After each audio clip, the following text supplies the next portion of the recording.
And he says, why so serious? Being realistic in CrossFit. Now, look, this is just some food for thought, it's my opinion, but I see it so often. I've done it as well.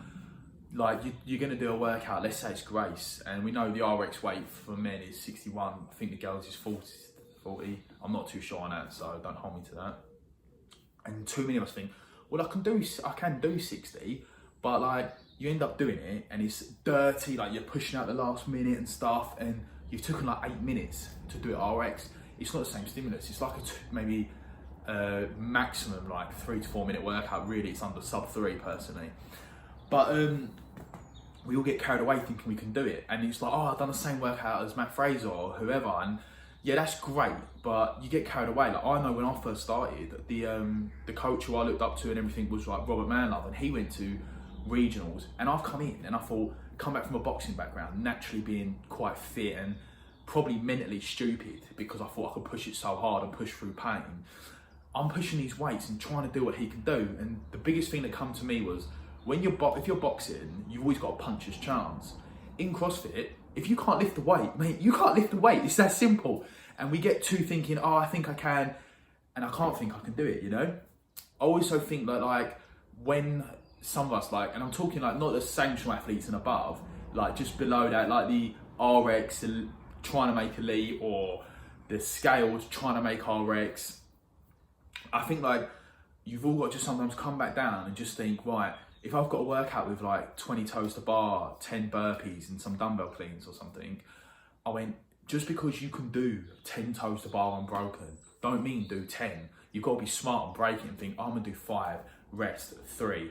Don't try and go balls out and do 10. Like, you've got to be realistic with your approach and how you're gonna do it. Vice versa, if I know like my 1RM clean is like 135 or 140, I'm not thinking I'm gonna open up with 135 because I've warmed up and I've done it right.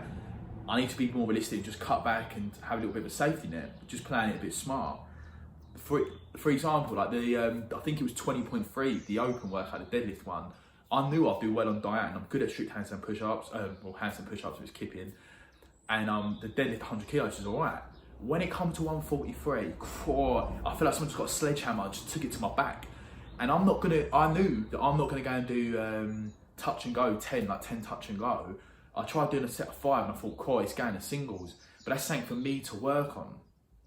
Now, I do think for anyone who's trying to take it to the next level, whether it's scale, or before even doing scale, like trying to do your first scaled competition, or a scaled athlete trying to make RX, I always think you've got to look, it sounds silly, you should always have your blinkers on and not worry about other people, but you've got to kind of see where the field is at, where you're trying to be. Like for me, I want to try and make sanctionals, I'll put it out there, that's the truth.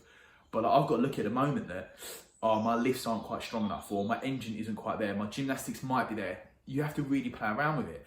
Now, when I first started, this didn't make as much sense as it does now, but like one of the coach, Rob Manlove, he once drew a little chart for me, and it was explaining how to sort of rate yourself. Now, like, I'm gonna use like the best in the world, which I'm going to show you in a second.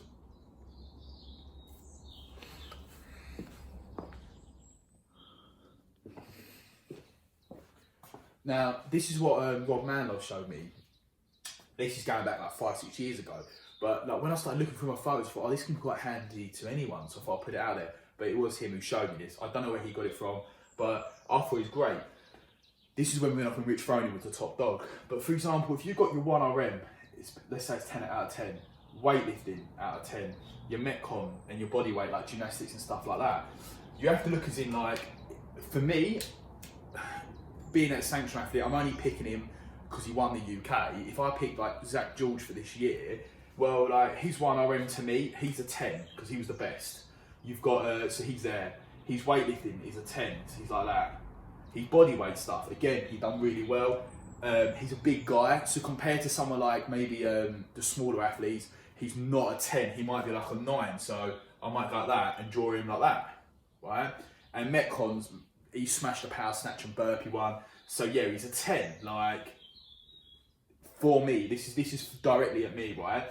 So when you're looking at it across the board, out of those things, he's like 39. Obviously, if you compared him to Fraser, it would change, but this is me comparing myself to him. But like for me, my 1RMs might be like a 7 compared to Zach George. Bodyweight stuff, probably a 7, right? So we're there. Metcons, maybe a 6. Weightlifting, again, a 6. So as you can see, like my shape there is obviously a lot smaller, and I need to push the boundaries up to like, I need to get my weightlifting up to a 7, and then I'm all 7s. Then obviously the next step is, let's push the 1RMs up to an 8, and so on and so on. Now, for me, I think if you're, not for me, sorry, if for yourselves, if you're a scaled athlete and you want to do an RX comp, try and have a look around about what they're hitting. So if you know the RX people who always qualify, not the top of the RX, but just the middle, because the top people might be going for elite, but you might pick their 1RM might be like, if it's a girl, they might have like a 70 kilo snatch and you've got 50, where you're thinking, okay, it's a bit of difference there. They're weightlifting when they do DT and stuff like that, or barbell cycling. The Metcons, compare yourself to them, don't get phased by it, and just think, do you know what, I'm going to chip away and let's see how, I'm just going to fill each one up, just thinking 8, and hopefully then you can be like from scaled to RX, or if you haven't done a scale comp, look what they're doing. If they're doing like knees to elbows, think, right, I need to get better at knees to elbows. You know, in a scale comp, there's going to be loads of burpees. So think about it, pick all of the, look at any past qualifiers that have come out and think, right, burpees, dumbbell snatcher, if it's 15 kilos, I'm not too sure, so I do apologise.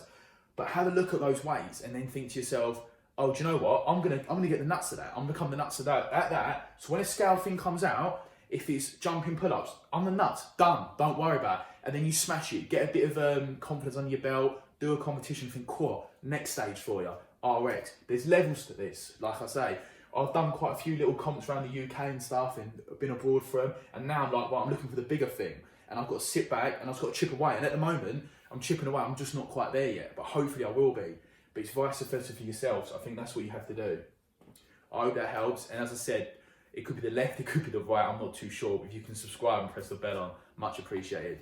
Peace.